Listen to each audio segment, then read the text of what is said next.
বন্ধুরা, আসসালামু আলাইকুম। বন্ধুরা সবাই কেমন আছেন? আমি মোহাম্মদ রিয়াজ মাহমুদ, মালয়েশিয়া থেকে।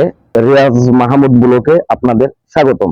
বন্ধুরা, আমি আজ চলে আসলাম আরো নতুন একটি ভিডিও নিয়ে। আজকে আমাদের একটি গাছের পরিচয় নিয়ে কথা বলবো। বন্ধু, তার আগে ছোট্ট একটি কাজ করে নেবেন। আমার পেজটি নতুন হলে পেজটি ফলো করে দিবেন এবং আমার ভিডিওগুলো লাইক, কমেন্ট, শেয়ার করে দিবেন। বন্ধুরা, আমার ভিডিওগুলো দেখতে থাকুন। দেখতে দেখতে ভালোবাসা জন্ম নেবে ইনশাল্লাহ।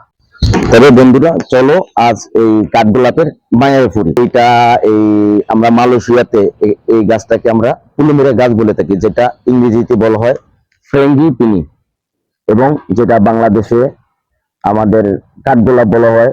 আরো অনেক অনেক নাম রয়েছে এই গাছের। এবং এই গাছের বড় বড় আকারের সবুজ পাতার মাঝখানে থোকায় থোকায় ফুলগুলো ঘাপটি মেরে বসে থাকে, এবং এই ফুলের গ্রান পরিবেশের চারপাশে সুন্দরভাবে ছড়িয়ে যায়। এবং এই গ্রানে পৃথিবীতে এমন কোনো কঠিন হৃদয়ের মানুষ নেই যে মোহিত না হবে। কাঠগোলাপ নিয়ে অনেক গানও রয়েছে, তার মধ্যে অন্যতম হচ্ছে তোমার জন্য নীলসে তারার একটুখানি আলো, ভোরের রঙের রাতের মিশ কালো, কাঠগোলাপের সাদার মায়ায় মিশে দিয়ে ভাবি, আফসা নীল তোমায় লাগে ভালো। বন্ধুরা, মূলত এই গাছটি মেক্সিকো, মধ্য আমেরিকা, ভেনেজুয়েলা, দক্ষিণ ভারতের একটি স্থানীয় ফুল। ভারতের অনেক এটাকে ভাগ্যকুল গাছ বলা হয়, এবং তারা মনে করে এই গাছটি যদি বাড়ির আঙ্গিনা লাগিয়ে থাকে তাদের টাকা পয়সা কখনো অভাব হয় না। আমার যেটুকু ধারণা, পৃথিবীতে এমন কোনো শক্ত হৃদয়ের মানুষ নেই এই ফুলেমেরা বা কাঠগোলাপের প্রেমে না মোহিত হবে।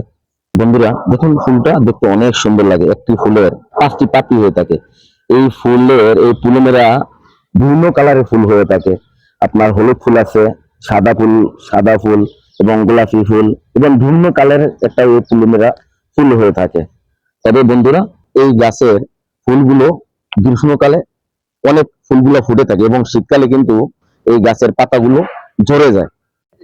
বন্ধুরা, এই গাছের এই কাণ্ডগুলো, এই পুলিমেরা গাছের কাণ্ডগুলো অনেকটা নরম হয়ে থাকে। এই গাছের কোনো বীজ থেকে গাছ হয় না। মূলত এই গাছের আপনার এই ডালাগুলো কেটে মাটিতে রোপণ করে যদি সুন্দর করে পরিচর্যা করা যায়, তবে আবার নতুন করে আরেকটি গাছ বানানো যাবে।